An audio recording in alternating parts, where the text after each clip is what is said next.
From today, you're no longer my sister. All because I chose the man I love? Get out and never come back. After everything we've survived together, this is how you repay me? Anyone who stands with her is no family of mine. She can't go out and marry an outsider, so for that she is banished from this family. He stood at my door with tears running down his face. The same man who told our entire family that I no longer existed. I still remember the exact moment my brother Jerome decided I was dead to him. It was a Saturday, the kind of Lagos Saturday where the air smells like fried plantain and someone's generator is humming in the background. Our uncle's compound was full of people, aunties in their best lace, cousins running between plastic chairs, elderly men drinking palm wine under the mango tree. It was supposed to be a family meeting, a celebration even. Jerome had called everyone together to announce something important. What I did not know was that the important thing was me. I was 28 years old. I had just told Jerome the week before that I was going to marry David Mensah, a good man, a quiet, hard-working man who loved me with the kind of love that didn't shout, it just stayed. He was from Ghana, from a different tribe, a different community. He was not from our people. And to Jerome, that one fact cancelled everything else about him. Jerome stood in the middle of that compound, in front of every relative we had, and he pointed at me. From today, he said, his voice steady, almost calm, which was worse than if he had screamed. Abigail is no longer my sister. She is no longer part of this family.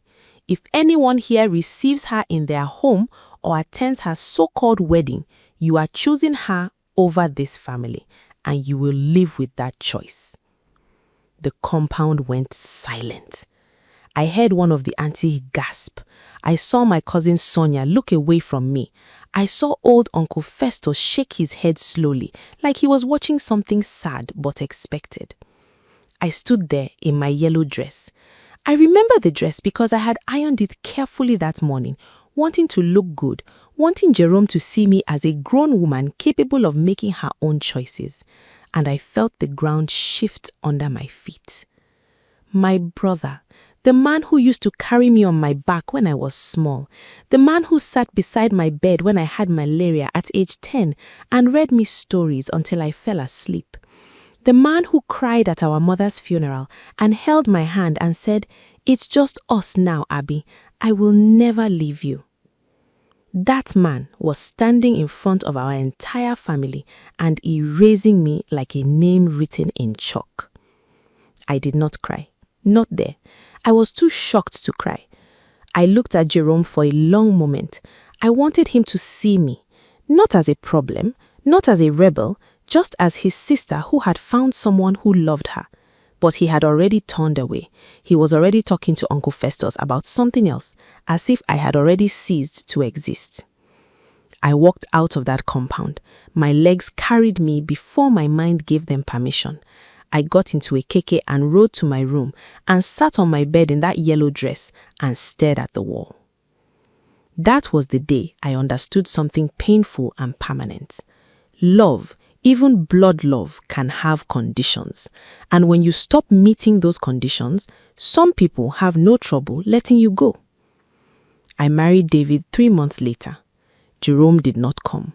Not one member of the family came, except my childhood friend Nena, who showed up at the registry wearing a bright Ankara dress and held my bouquet while I signed the papers. She cried enough for 10 relatives. I laughed through my own tears. David held my hand the whole time. When it was done, he cupped my face in his palms and said, "You are not alone. You will never be alone again." And I believed him. We moved to Abuja. David's work was there, and honestly, I needed the distance. I needed to be somewhere that held the echo of Jerome's voice in every corner. Abuja was neutral ground. It was ours. We built a life, slowly, carefully, the way people who have learnt not to take stability for granted tend to do. David got a promotion. I started a small catering business that grew bigger than I expected. We bought a flat. We planted things, tomatoes on the balcony, a small pot of basil by the kitchen window. Simple things, real things. There were nights I thought about Jerome. Nights I picked up my phone and stared at his number for a long time before putting it down. Not because I wanted to apologize, I had done nothing wrong, but because grief doesn't always make logical sense. You can miss someone who hurt you. You can mourn a relationship even when you know the other person is the reason it died. But I learned to live with that grief. I folded it up and tucked it somewhere quiet inside me, and I kept moving. 5 years passed. 5 years of silence. And then one evening, my phone rang with a number I hadn't seen in half a decade. Jerome. I stared at the screen. My heart didn't race the way I expected. It did something quieter and more complicated. It sank. I let it ring out. He called again and again. On the 4th call, I picked up. Abigail. His voice was different. Stripped of the authority I remembered, he sounded small. Abigail, please, I need your help. Before I tell you what Jerome said on that phone call, let me tell you about the life I had made. Because I think it matters. I think you need to understand what I had become by the time my brother came looking for me, so you can understand what it cost me and what it meant to open that door. After we moved to Abuja, the first year was the hardest. David and I were still learning each other in the way that newly married people do. Not the romantic learning of courtship, but the real learning. Who leaves dirty dishes in the sink? Who needs silence after a hard day? Who reaches for anger quickly and needs time to come back down? We had small fights. We had beautiful, ordinary evenings. We had the kind of disagreements that feel catastrophic at the time and embarrassing in hindsight. What we did not have was family support. His family was in Accra. Warm people who called regularly and sent gifts at Christmas, but who were not here, not physically present, when you needed someone to hold your baby at 2 a.m. or sit with you in a hospital waiting room. And my family, of course, was a closed door. So we became each other's family, completely, the way some couples do when circumstance strips everything else away. I threw myself into building the catering business.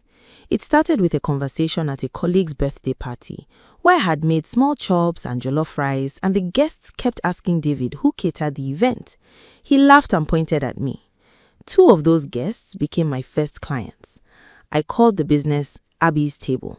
It felt right. Within 2 years, Abby's Table was doing corporate events.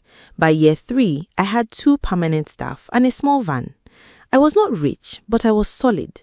I had built something real with my own 2 hands, and no one could take credit for it. Not family, not luck. Just me and my hard work.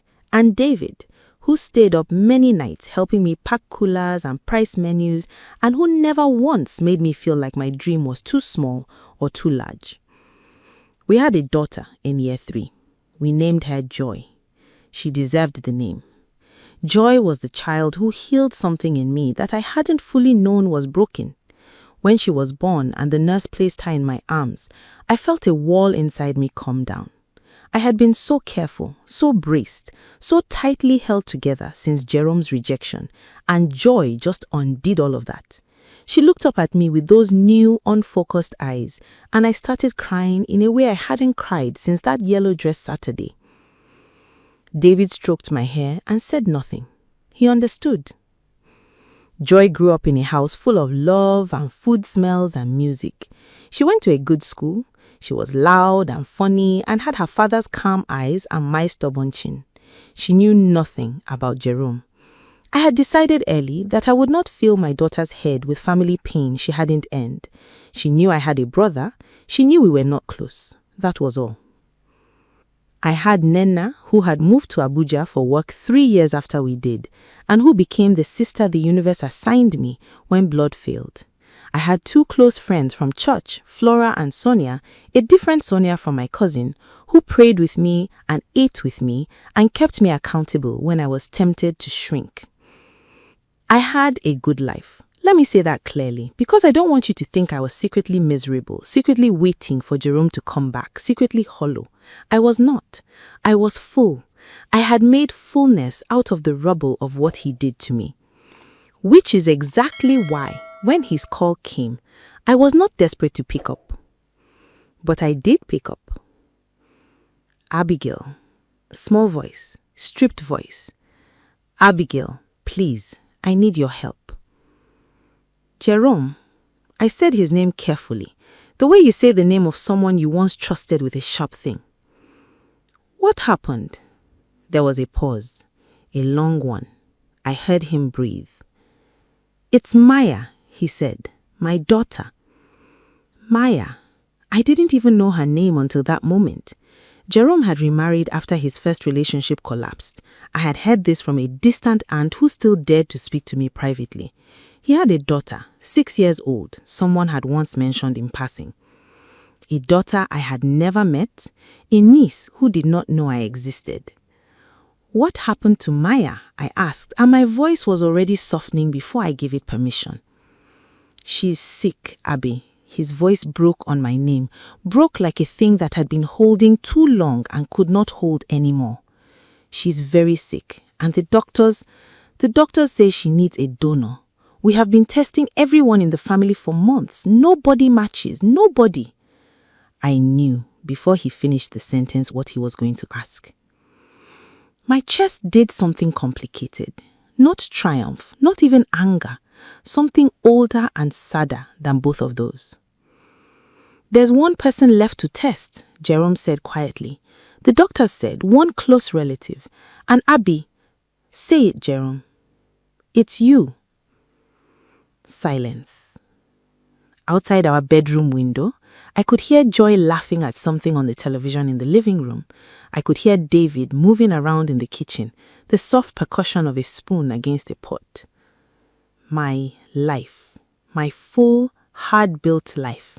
And this man who stood in a compound in Lagos and he raised me in front of everyone we knew was on the other end of a phone asking me to walk back in. If you've ever been the person a family member ran back to after treating you like nothing, you know exactly what I was feeling in that moment. And if you're new here and this story is already hitting you somewhere deep, make sure you subscribe to Raina Tales.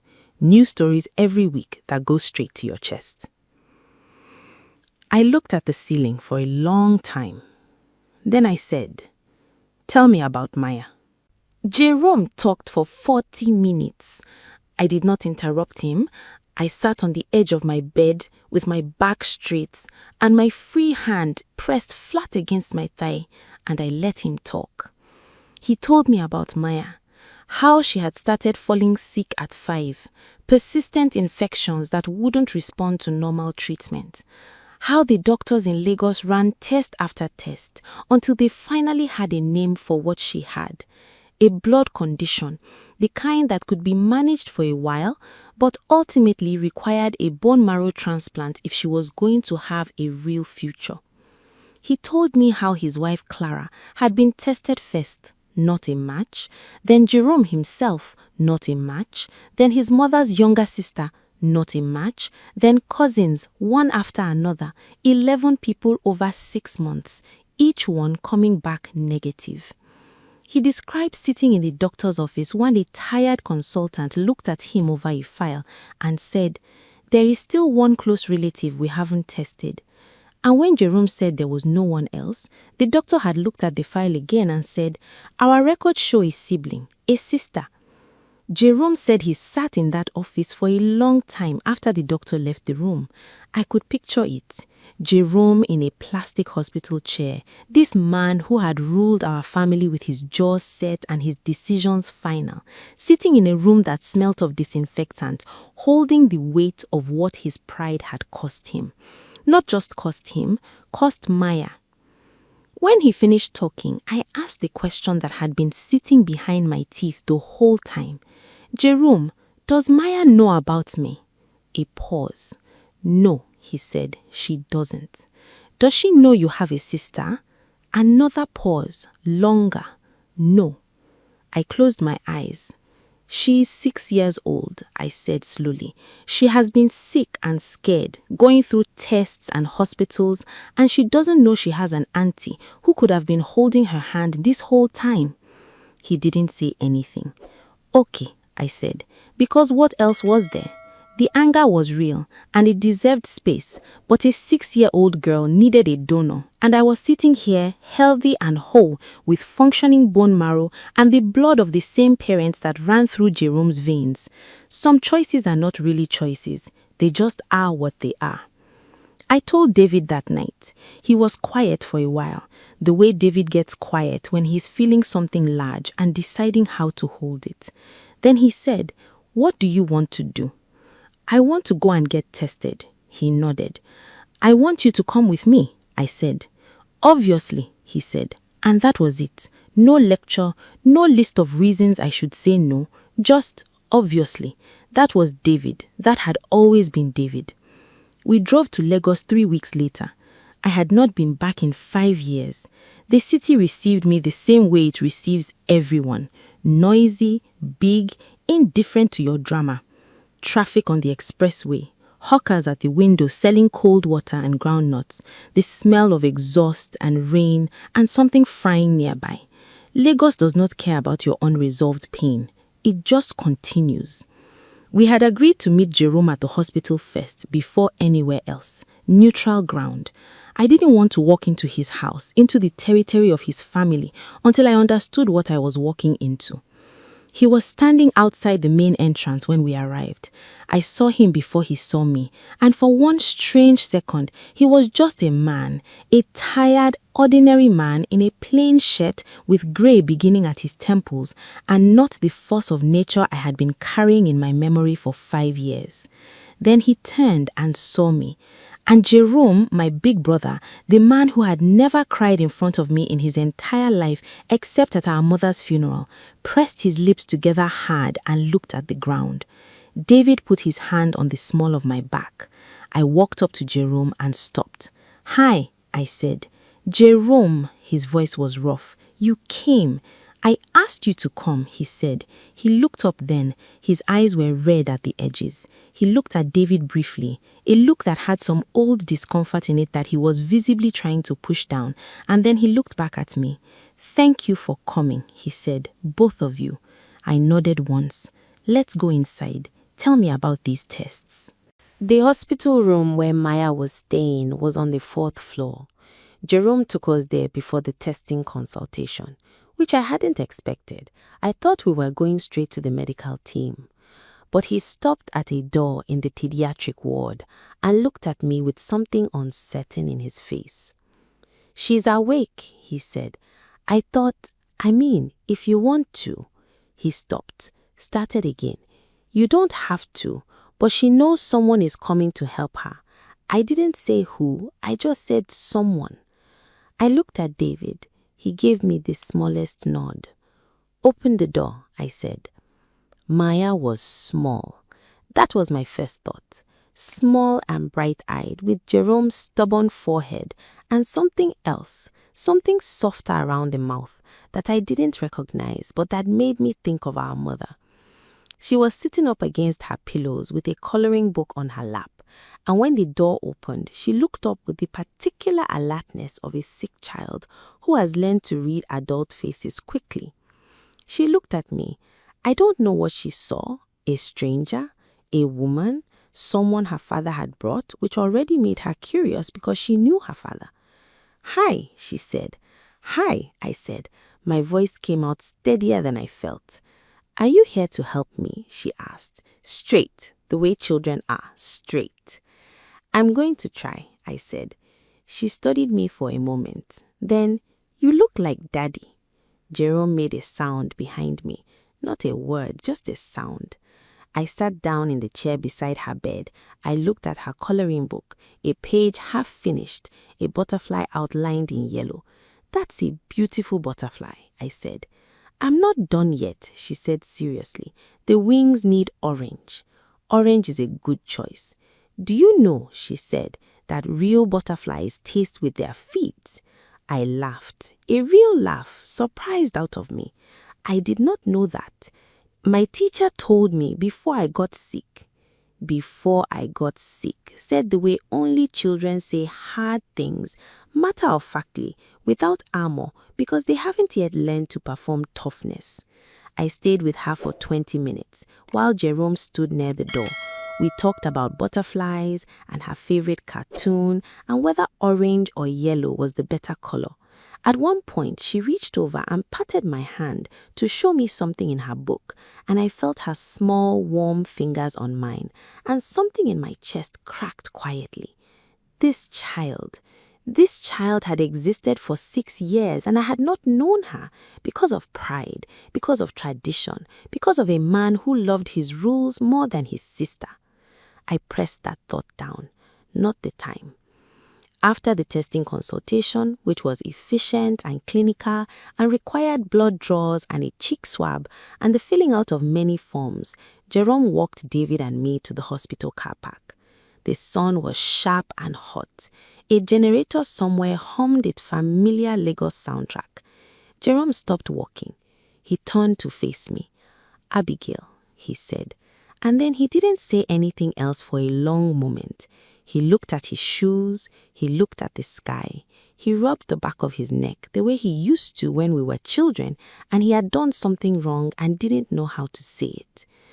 "I know I don't have the right to ask anything from you," he said finally. "I know what I did, I know." He paused. "I told myself for years that I was protecting the family, protecting tradition. I told myself you had disrespected everything we came from." He stopped. His jaw worked. "But sitting in that doctor's office and hearing that my daughter might not make it, and the only person left who might save her is the same person I threw away." His voice broke completely. I stood there and let him be broken. I didn't rush to comfort him. That would have been dishonest. The pain he was feeling was real, but so was mine. 5 years of mine. Both things could be true. "Jerome," I said, when he had gathered himself somewhat, "I don't know if I'm a match. Let's wait for the results." He nodded. "But whatever the results say, I need you to hear something." He looked at me. "David is my husband. He has been my husband for 5 years. He's a good man. He is Joy's father." I said it simply, without heat. Jerome looked at David. David met his eyes calmly, no challenge in it, just presence. Jerome looked back at me. "I know," he said quietly. The results came back 10 days later. I was in Abuja when the call came, the hospital transplant coordinator. Her voice was careful and professional, the way medical people are when they are delivering something heavy in either direction. "Mrs. Mensah, we have your results." My heart was a fist in my chest. "You are a compatible match." I sat down on my kitchen floor.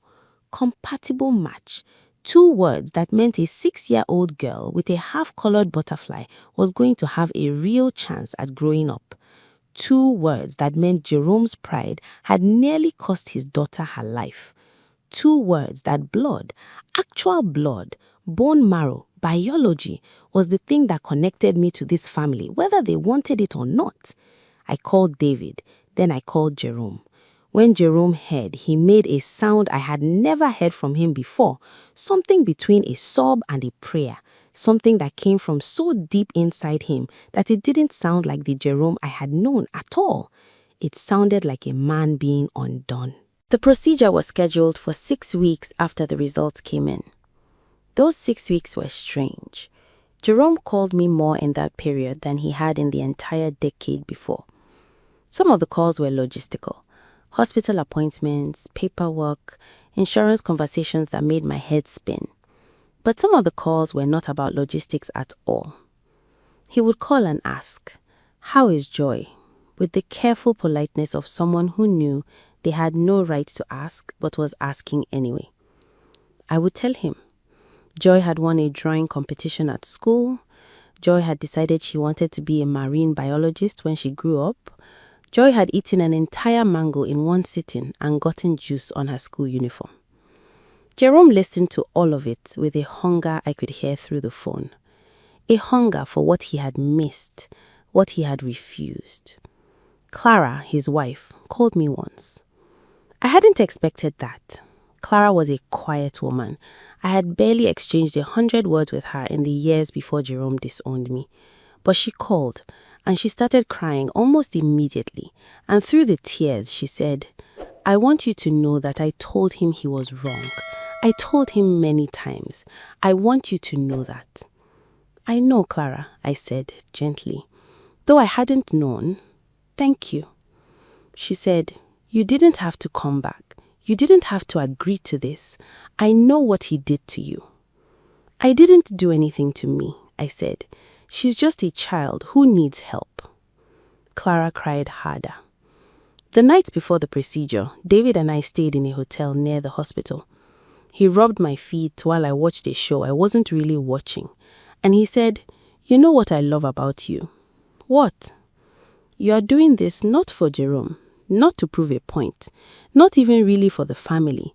You are doing it for a little girl you met for 20 minutes who told you butterflies taste with their feet." I laughed. It came out wet because I hadn't realized I was crying until just then. "Is that a problem?" I asked. "It's everything," he said. The procedure itself was manageable. There was discomfort, real discomfort, for several days after.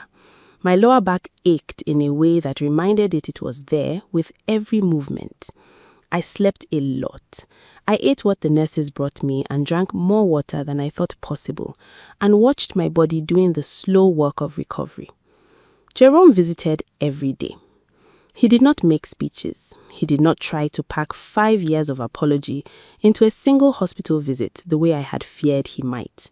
He would come in, ask how I was feeling, sit in the chair by my bed, and sometimes just be there, quietly, the way he used to be when we were children and the electricity had gone out and we would sit in the dark together and talk about nothing.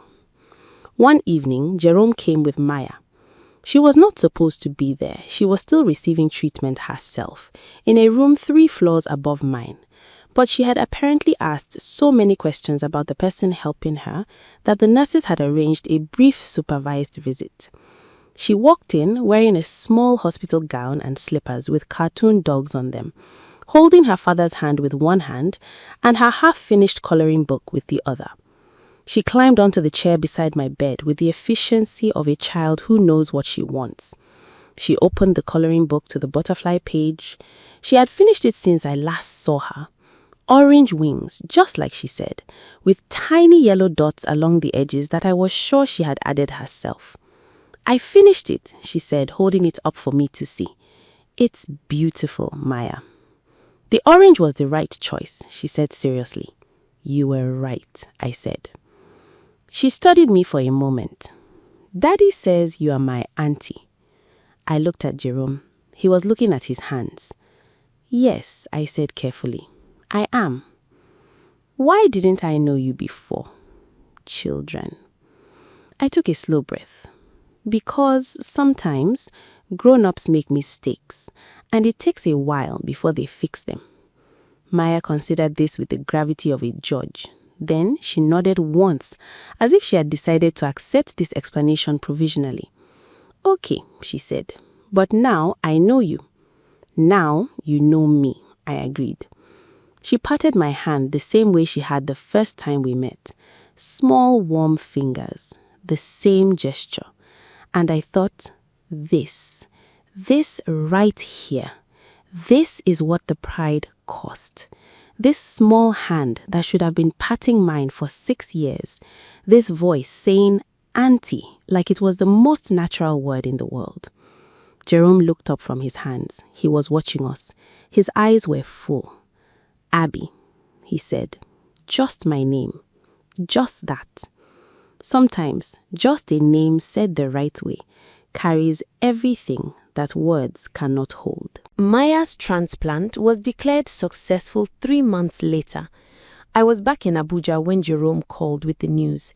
His voice was different again, not the stripped small voice of the first call, and not the formal, careful voice of the hospital weeks. It was something new, something lighter. He sounded, for the first time since I could remember, like the brother from before all of it. The brother from the mango tree Saturday afternoons of childhood. The one who used to say, "Abby, come and see this," whenever he found something interesting.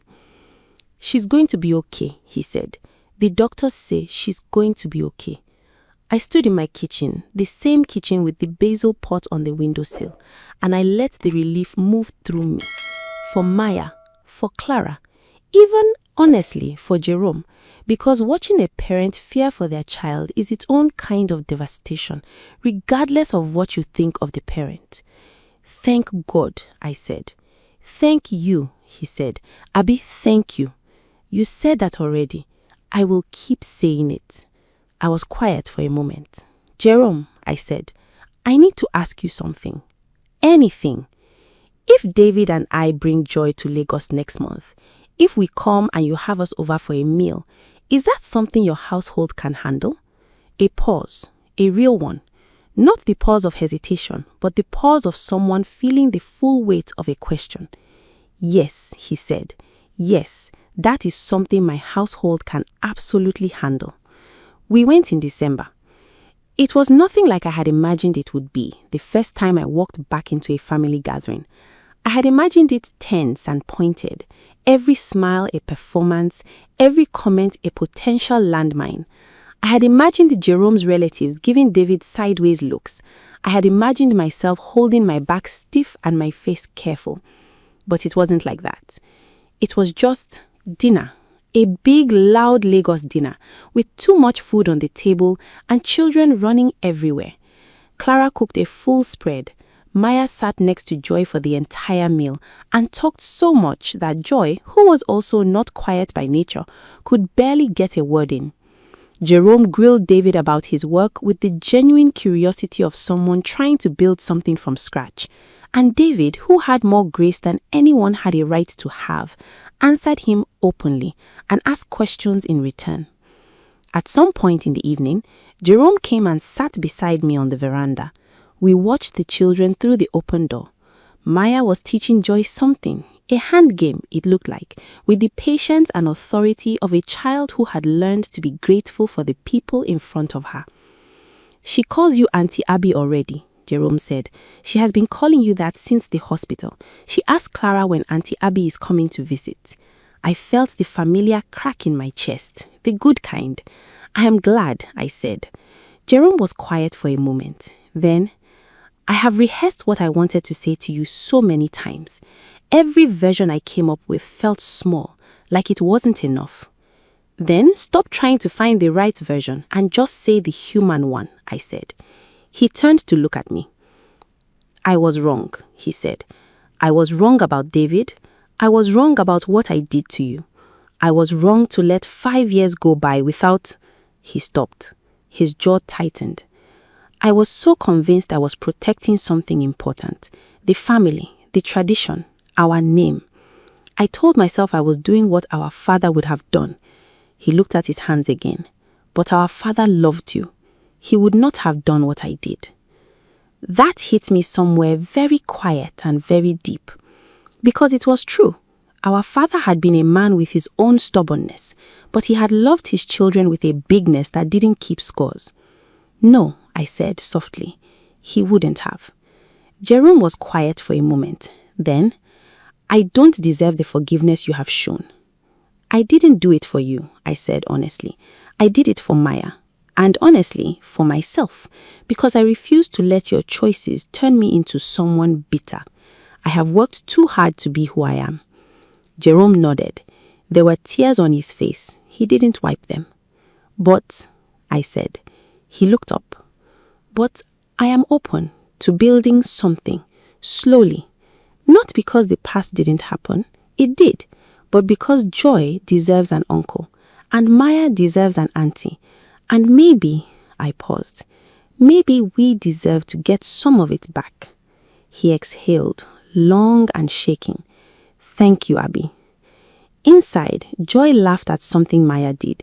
A big, full-bodied Joy laugh that I could pick out from any room, in any building, in any city. David appeared in the doorway and looked at us. I gave him the small nod that said, "I'm okay." He nodded back and disappeared again. I thought about the yellow dress, about that compound in Lagos all those years ago, about standing there while my brother erased me and walking out and building an entire life from the rubble of that moment. I thought about how sometimes the people who hurt you most are also the ones who end up needing you most. How pride is a slow poison that doesn't always kill the person who drinks it. Sometimes it aims for the people they love instead. How blood does not care about tradition or tribe or the rules we invent to protect our own discomfort. And I thought about a little girl on the 4th floor of a hospital holding a coloring book telling me that butterflies taste with their feet. Life had given me something Jerome's rejection could never take away, the knowledge of who I was. A woman who could be discarded and still choose love. A woman who could be erased and still rebuild. A woman who, when the test came, the real test, the one in the hospital lab and in the hospital room and in the family dinner and in the quiet moment on the veranda, passed. Not because I was strong in the way that grinds its teeth and hardens, but because I was strong in the way that stays soft on purpose. Jerome looked at me, the brother I had lost and not yet fully found, the man who had broken something and was only now learning the shape of what he had broken. "We start from here?" he asked. I looked at him for a long moment. "We start from here," I said. And just like that, not with fireworks, not with a grand speech, not with the dramatic moment I might have imagined years ago, we began again.